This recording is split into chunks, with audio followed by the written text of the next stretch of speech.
So good morning, everyone. We're going to go ahead and get started. Quick note, we are recording this meeting for those people who weren't able to actually join in person today. Want to start by just thanking everyone for coming today to hear more about rebuild linen blocks and the upcoming construction that we have planned on 10th Street and then on Grove itself between 9th and 10th. I know you're busy, and I appreciate you just taking time out of your day to be here and listen and have part of a conversation with us. So my name is Amy Thimble. I am CCDC's project manager for this project. For those of you who don't know, CCDC is Boise's urban renewal agency. We're not a department of the city, but we do work hand in hand with the city and other agencies such as ACHD and other community stakeholders to really redevelop underutilized properties, make public improvements in public spaces. We operate in our 6 urban renewal districts. And our focus is really on economic development, infrastructure improvements, placemaking, and mobility initiatives. So Guho Corp, I have Rob Cloninger, who's our senior superintendent from Guho, has been part of the project team since December of 2021. They are our construction manager, general contractor, and they've been really crucial as part of this team to try and navigate this complex project that we're building.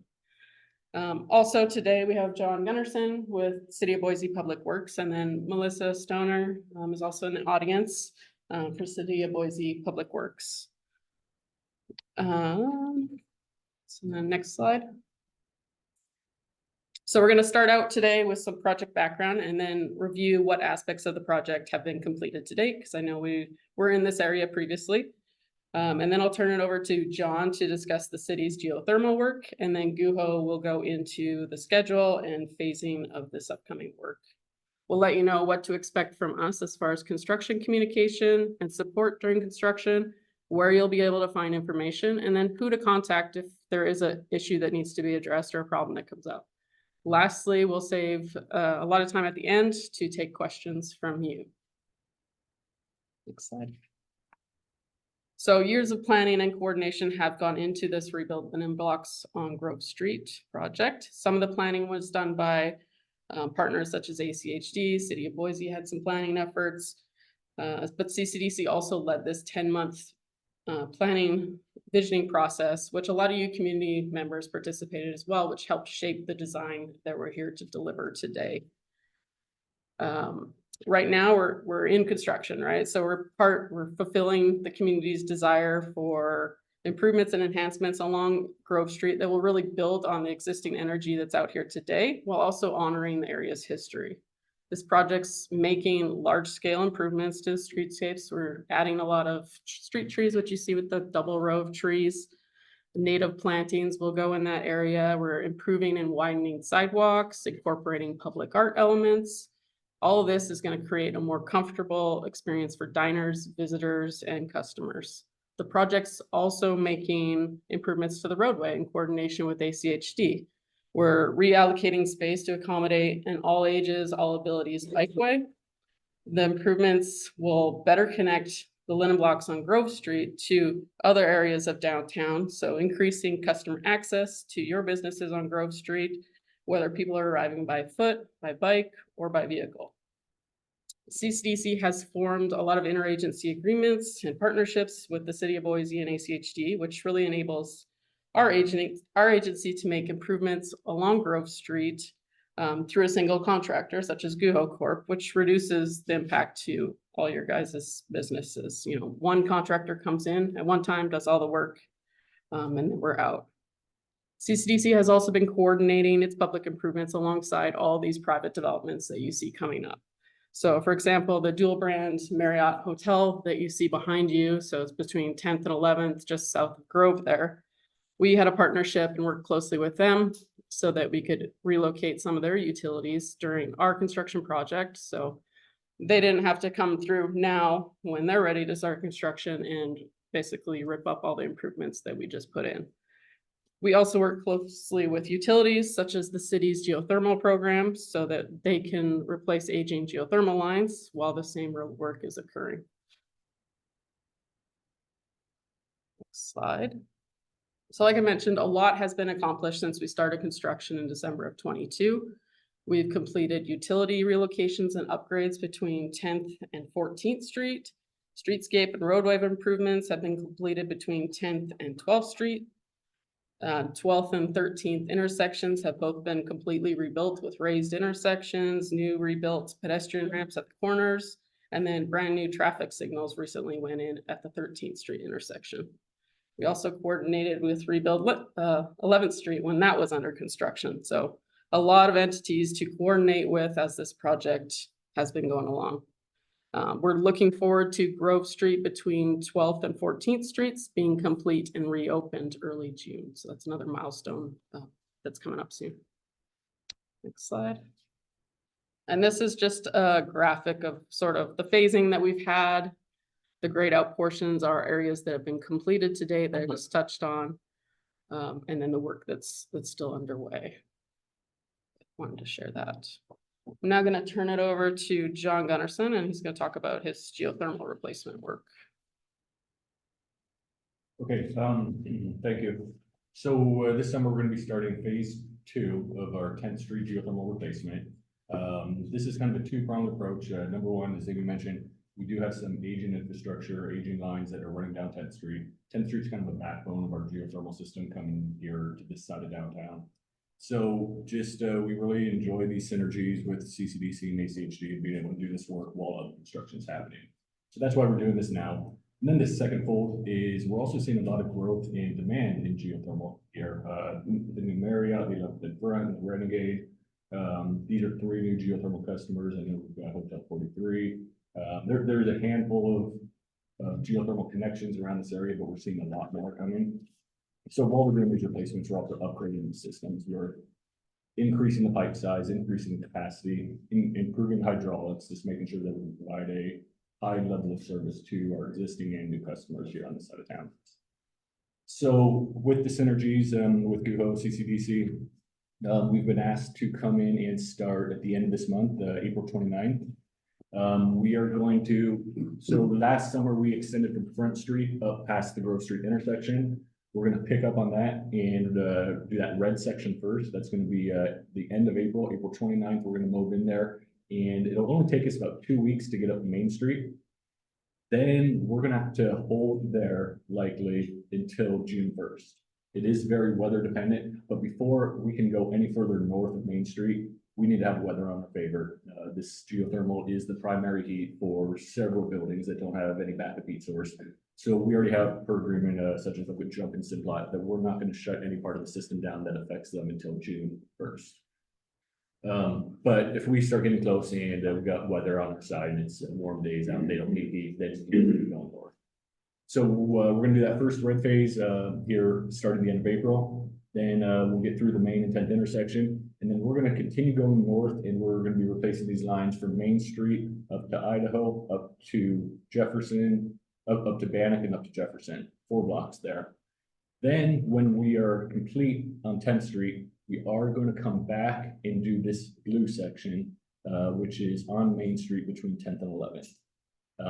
For a couple of us that were involved last year, we did do a lot of geothermal upgrades and replacements in 11th Street, and especially the 11th and Main intersection.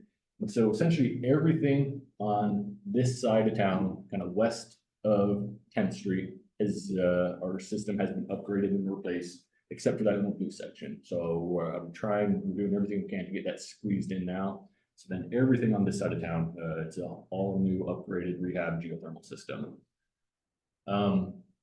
So the green line going north, that's going to probably take us till about the end of August. And then we'll be coming back around to do that blue section towards the end of August, early September. When we go north on 10th Street, there will be a full road closure for 10th Street. We do a block at a time. So after we're done coordinating with Guho and CCDC between Grove and Main, then we will be taking the lead, and you may get an invitation for additional community engagement meetings that we'll be hosting. But full lane closure then from Maine to Idaho, do that work, open it up, then a full lane closure from Idaho to Bannock, and then Bannock to Jefferson, etc. When we come back down on Maine, our geothermal lines are in the southernmost lane. So ideally, we would just need that southern lane, but I believe we're gonna take the southern 2 lanes, maybe to be determined, just for safety, just to make sure, you know, we're not working with traffic right on our backside. But we will be leaving Main Street open during that work. Again, about 2.5 weeks per block. And then we're done on this side. Great, thanks, John. Now I'm gonna turn it over to Rob, who's gonna walk through the linen blocks. So like John was saying, we're closing the intersection of 10th Street will be closing on April 29th to start this work off. As John discussed, the geothermal will take the lead on that, starting to march up towards Main Street. During that time frame, we will overlap with starting to get a head start on our intersection work, with the heaviest engagement coming in a week following them. This will be our footprint for our first phase to push toward getting that intersection open back up and paved, which 119 condos can come in off of 11th Street from where we get our very first phase of the project. We've coordinated with Hotel 43 and Chandler's and Park Boise for the valet parking and the flow of traffic for that during this phase. And then similar to what we did with Colby, will be a single point through this parking lot, and then coordinating with the geothermal for trash pickup in through here. And then this parking lot should have access through this phase the whole time, and then local traffic through here. So April 29th through July 12th is working into that footprint, keeping the pedestrian flow working from Front Street to Main. This little mid-block crossing won't be able to happen until the geothermal gets through there. So the traffic to feed over to this side will have to come around on the Main Street crosswalk. But as soon as they get past that and we're able to patch that trench, we'll put a mid-block crossing in to help feed the businesses on that side of the road. So after July 12th, we've got this configuration where we move into phase 2, working through this. This is when Colby will get into feeding your parking lot here, and then we'll have to displace the parkers on this side and then work with the trash pickup coming in on that, similar to what we did last time we were over here. And then with Chandler and Hotel 43, for a short duration, we'll have this added paving that we've got to do here to take care of that and feed your flow coming in around a little bit of a long way for a short duration of time from next month to August 20th. Working through that and getting this going. The parking lot exit will be able to come out onto 9th Street. And then around the mid-August point, we'll move into phase 3, which is just building this corner. And a lot of this flow will more or less come back to normal. So be able to access this parking lot, but it'll be a single in and a single out, but accessing from Grove Street. With the intent to get done September 14th and turn everything back over to everyone. So that's kind of the overview, and when we're done here, we can answer any questions that you guys have. Thanks, Rob. So we know that this work has impacts, and I want to know that we're here to work through this with you together, and we're here to support you. It's a priority for us to maintain access to your business, like Rob said. We'll make all the measures we can, whether it's providing those mid-block crossings, doing phased concrete pours so that the doorway is always open. And really, we're going to be focusing our communication efforts on keeping people moving. So whether they're, like I said, arriving by foot, vehicle, bike, we want them to know how to get to your business and that your business is open. So with each phase of construction, you can count on clear signage. I've got some examples up there. We have these A-frame boards, say your businesses are open during construction. That's a snapshot of our webpage that has the most up-to-date information on it. And then these detour maps go out whenever we change phases and whenever something changes. So we have vehicle detour maps and then pedestrian maps as well. Like I mentioned, project updates will be sent via email. I hope you're all receiving those now, but anyone who signed up today, I'll make sure your names get added to our stakeholder emails that go out with all the construction and detour updates. You'll see an increase in those communications with this 10th Street work. There'll be an update going out this Friday and then again next Friday. And as we change phases or something changes in the detour maps, that's what triggers our updates. Our website address is rebuildlinenblocks.com. Like I mentioned, that's the most up-to-date information. So please either link that in your social media or feel free to use the information that's provided on there. I will have to say Guho's superintendent, both Rob and JR, who's in the back, are really great with staying connected with businesses. They walk the footprint every day. They'll be popping in to check on you to ensure that your trash is getting picked up, coordinate any deliveries that you have, or if you have a special event coming up that maybe you're expecting increased foot traffic, that's always great that they know that so that they can help assist where possible. And our cards are over here. You guys don't have our contact information, so if it comes to access issues or schedule related questions or something of that nature, we're willing to take those phone calls and help you out. If there's any issues, we'll be the best point of contact to take care of that stuff in a timely manner. I also included all our contact information. So John's information's up on this slide. Again, I'll send out this deck of slides and the recording probably early next week once it gets uploaded. So you'll have all that information. Our cards are up there. Feel free to reach out to us if something is going on. It's the worst if we don't know about it, right? We can't help be a good partner if we don't know that there's an issue. So don't hesitate to reach out. We're here to support you and really get through this together. Anything